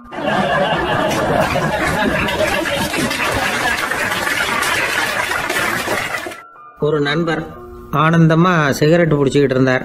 இந்த பழக்கத்தை விட்டுவிடுங்களேன் அப்படின்னு சொல்லி பார்த்தோம். விட்டுவிடலாம்னு தான் பார்க்குறேன், ஆனால் முடியலையேன்னார். மனசு வச்சா எல்லாம் முடியும் அப்படின்னோம். அவர் கொஞ்ச நேரம் யோசனை பண்ணார். அப்புறம் சொன்னார், சரி சார், இதுதான் நான் பிடிக்கிற கடைசி சிகரெட் அப்படின்னு சொல்லி ரொம்ப அழுத்தமாக புகையை உள்ளுக்கு இழுத்தார். அதுக்கப்புறம் அந்த துண்டு சிகரெட்டை வீசி எறிஞ்சுட்டார். ஒருத்தர் இது மாதிரி தீர்மானம் பண்ணி தன்னுடைய கடைசி சிகரெட்டை தூக்கி எறிஞ்சுட்டாருன்னா அது ஒரு பெரிய விஷயம்தான். அதுக்கு பிறகு அவர் உடம்புல படிப்படியாக என்னென்ன மாற்றங்கள் நடக்கும் அப்படிங்கிறத பற்றி ஒரு விவர பட்டியலே வெளியிட்டிருக்கிறாங்க. அது என்ன விவரம் தெரியுமா? ஒருத்தர் புகைப்பிடிக்கிற பழக்கத்தை நிறுத்துறாருன்னு வச்சுக்கோங்க. அப்படி அவர் நிறுத்தின 20 நிமிடங்களுக்குள்ள உயர் ரத்த அழுத்தம், உடல் வெப்பம், நாடி துடிப்பு இதெல்லாம் சரியான நிலைமைக்கு வந்துடுதான். 8 மணி நேரத்துக்குள்ள இந்த ஸ்மோக்கர்ஸ் பிரீத் அப்படிங்கிற தன்மை மறைஞ்சிருதான். ரத்தத்தில் உள்ள கார்பன் மோனாக்சைடு அளவு குறையுதான், ஆக்சிஜன் அளவு கூடுதான், சரியான அளவுக்கு வந்துடுதான். ஒருத்தர் கடைசி சிகரெட்டை தூக்கி எறிஞ்சுட்டாருன்னா 24 மணி நேரத்துக்குள்ள மாரடைப்பு ஏற்படுறதுக்கான வாய்ப்பு குறைஞ்சுடுதான். 48 மணி நேரத்துக்குள்ள உணர்வு நரம்புகளின் முனைப்பகுதிகள் மறுபடியும் ஒன்று சேர்ந்துருதான். அதனால் நாக்கு சுவை உணர்வு, மூக்கின் முகரும் சக்தி இதெல்லாம் மேம்படுதான், நல்ல நிலைமைக்கு வந்துடுதான். சிகரெட்டை நிறுத்தின 3 நாளுக்குள்ள மூச்சு விடுறது சுலபமாயிடுதான். இப்படி அவங்க பட்டியல் நிறைய சொல்கிறாங்க. 2 அல்லது 3 மாதத்துக்குள்ள என்ன ஆகும் தெரியுமா? ரத்த ஓட்டம் மேம்படுது, நடக்கிறது சுலபமாயிடுது. நுரையீரல் கொள்ளளவு 30% அதிகரிக்குது. 1லேருந்து 9 மாதத்துக்குள்ள சுவாச குறைபாடுகள் நீங்குது. நுரையீரலில் இருக்கக்கூடிய இந்த அசுத்தம் வடிகட்டும் திசுக்கள் சரியாக வேலை செய்ய ஆரம்பிச்சிருது. 1 வருஷத்துக்குள்ள இந்த இதய அழுத்த நோய்க்கான வாய்ப்பு பாதியாக குறைஞ்சிருது. இந்த சிகரெட்டை நிறுத்தின 5 வருஷத்துக்குள்ள ஒரு நாளைக்கு 1 பாக்கெட் சிகரெட் பிடிக்கிறவர்களில் நுரையீரல் புற்றுநோயினால் சாகிறவர்கள் எண்ணிக்கை பாதியாக குறைஞ்சிருது. புற்றுநோய் செல்கள் சீரமைக்கப்படுது. ஆக ஒருத்தர் புகைக்கிறத விட்டுணும்னு தீர்மானம் பண்ணி தன் கையில் இருக்கிற சிகரெட்டை இதுதான் கடைசின்னு சொல்லி தூக்கி எறிஞ்சுட்டா அதுக்கப்புறம் படிப்படியாக இவ்வளவு நன்மைகளும் மாற்றங்களும் ஏற்படுறதாக இந்த அமெரிக்கன் கேன்சர் சொசைட்டி தெரிவிச்சிருக்குது. அதனால் புகைப்பழக்கம் உள்ளவங்க இதையெல்லாம் கொஞ்சம் யோசித்து பார்த்து அந்த பழக்கத்தை விட்டு விடுறது ரொம்ப நல்லது. ஆனால் அதையெல்லாம் நாம் சொன்னால் யார் கேட்குறாங்க? என்னுடைய நண்பர் ஒருத்தர் புகைப்பழக்கம் உள்ளவர், அவர் என்கிட்ட சொன்னார், சார், சிகரெட் பிடிக்கிற பழக்கத்தை விட்டு விடுறது என்னை பொறுத்த வரைக்கும் ஒன்றும் பெரிய கஷ்டமான செயல் இல்லை, அது ரொம்ப சுலபம் அப்படின்னார். எப்படி சொல்கிறீங்கன்னு கேட்டேன். நான் ஏற்கனவே 20 தடவை அந்த பழக்கத்தை விட்டுருக்கேன் சார் அப்படின்னார் ரொம்ப பெருமையாக.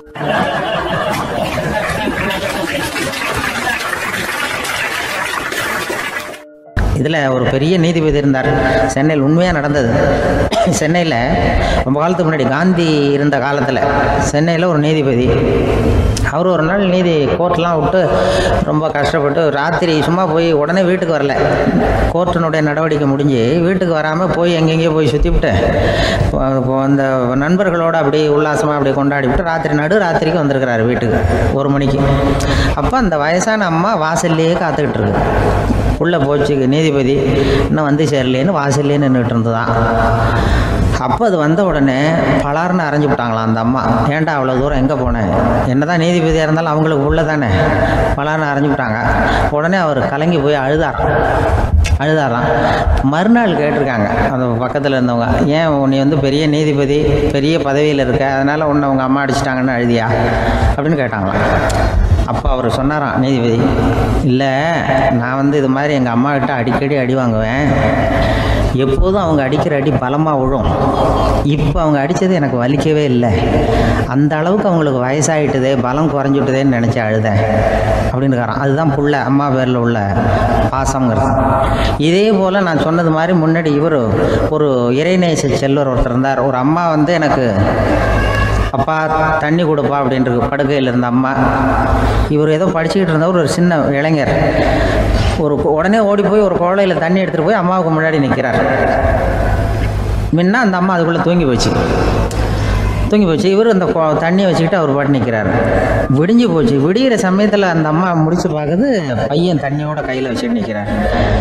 ஏம்மா, என்னப்பா நீ ராத்திரி பூரா தண்ணியோடு நின்றுக்கிட்டு இருக்கிறியா எனக்கா அப்படின்னு. அப்பா அவர் சொன்னாராம், ஆமாம்மா, ராத்திரி தண்ணி தாகமாக இருக்குன்னு கேட்டீங்க, உடனே தண்ணி கொண்டு வந்துட்டேன்.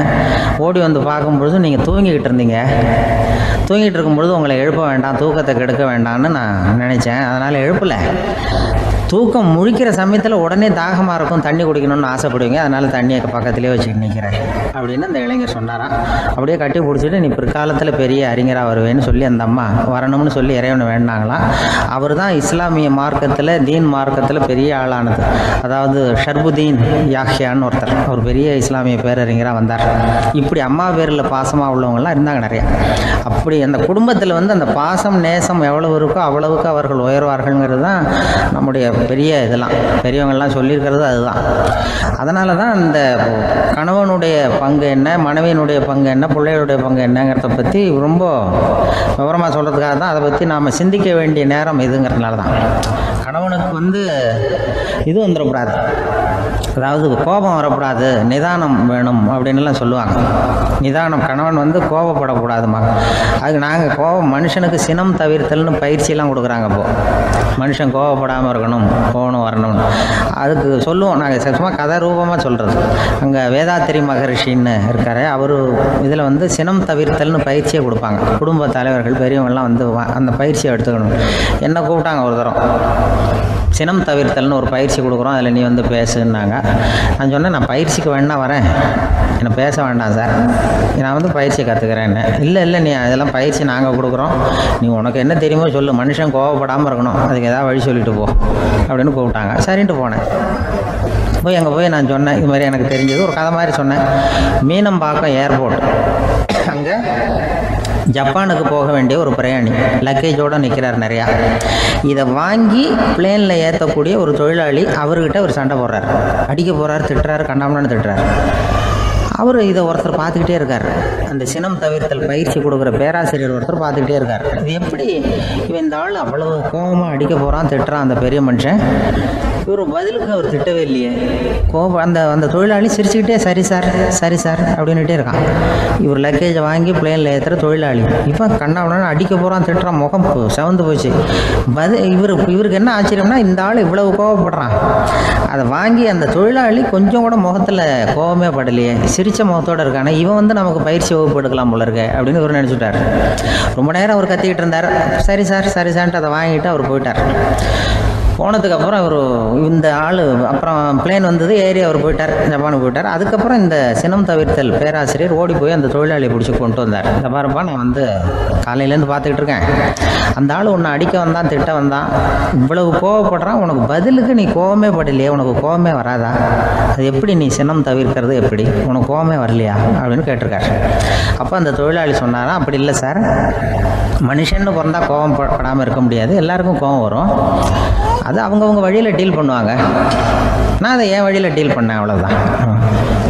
அப்போ அவர் திட்டும்பொழுது உனக்கு கோபம் வந்ததுதானே? வந்தது சார். அப்போ அது எப்படி டீல் பண்ணேன்னு கேட்டிருக்காரு. அப்போ இவன் சொன்னான், நான் ஒன்றும் இல்லை சார், அந்த பிரயாணி வந்து இப்போ ஜப்பானுக்கு போயிட்டுருக்கார், அவர் லக்கேஜெலாம் அமெரிக்கா போயிட்டுருக்கு,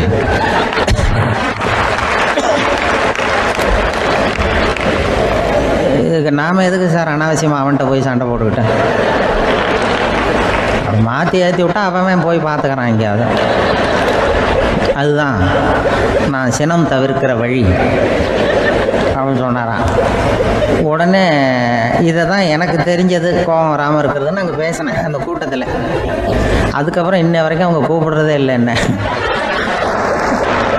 ஏன்னா நாங்கள் வந்து முறையாக ஒருத்தன் கோவப்படாமல் இருக்கிறதுக்கு என்ன வழின்னு சொல்லி கொடுத்துட்ருக்குறோம். நீ எப்படி பண்ணுறியப்பா அப்படின்னு சொல்லி. ஒரு பெரிய கிராமம், அந்த கிராமத்தில் ஒரு பண்ணையார் வீடு, அதுதான் அந்த கிராமத்திலே பெரிய வீடு. ஒரு நாள் ஒரு திருடன் அந்த கிராமத்துக்கு வந்தான், சுற்றி பார்த்தான், அந்த பண்ணையார் வீடு கண்ணில் பட்டுது. இன்னைக்கு ராத்திரி இந்த வீட்டில் தான் நம்ம தொழிலை ஆரம்பிக்கணும் அப்படின்னு சொல்லி அவன் முடிவு பண்ணிக்கிட்டான்.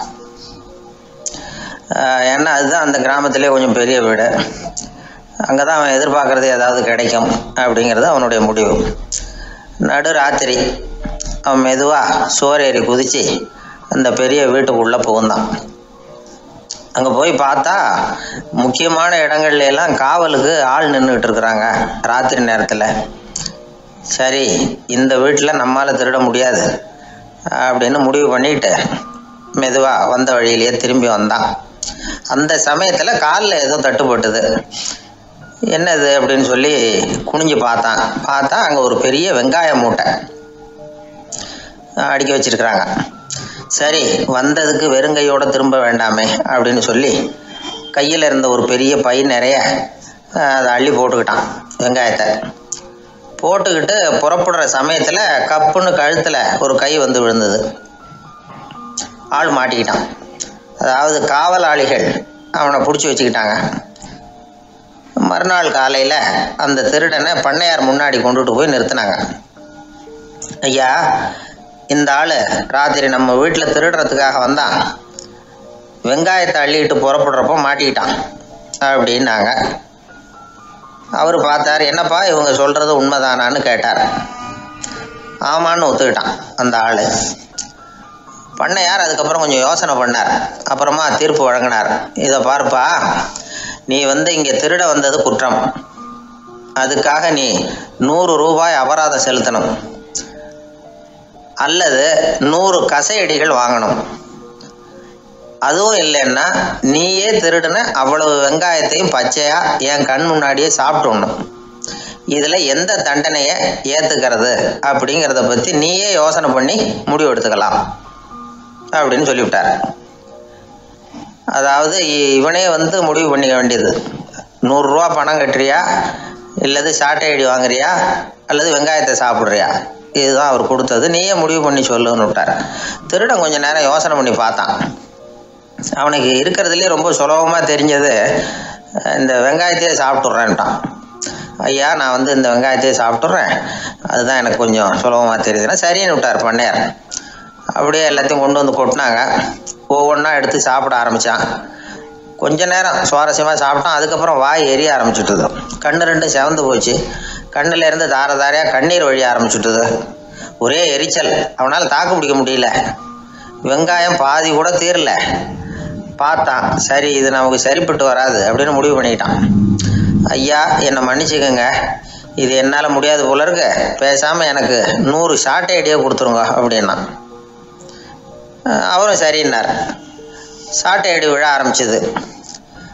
அதுவும் ஆரம்பத்தில் ஒரு மாதிரியாக இருந்தது. ஒரு 60 அடிகள் விழுற வரைக்கும் தாங்கினான். அதுக்கு மேலே அவனால் முடியல, தாக்கு பிடிக்க முடியல. ஐயா, என்னை மன்னிச்சுக்கோங்க அப்படின்னு மறுபடியும் பண்ணையார் காலில் விழுந்தான். ஐயா, இதுவும் எனக்கு சரிப்பட்டு வராது போல இருக்கு, பேசாமல் 100 ரூபா அபராதமே கட்டி போடுறேன் அப்படின்னா. அதே மாதிரி பணத்தை எடுத்து கொடுத்துட்டு அவன் பாட்டுக்கு போனான். இப்படி ஒரு கதை உண்டு. இந்த கதையை உலக புகழ்பெற்ற மனோதத்துவ மேதை எம் ஸ்காட் பெக் ஒரு உதாரணமாக எடுத்து சொல்கிறார். எதுக்காக அவர் எடுத்து சொல்கிறாருன்னா, இந்த முடிவெடுக்கும் திறன் அப்படிங்கிறத விளக்கிறதுக்காக.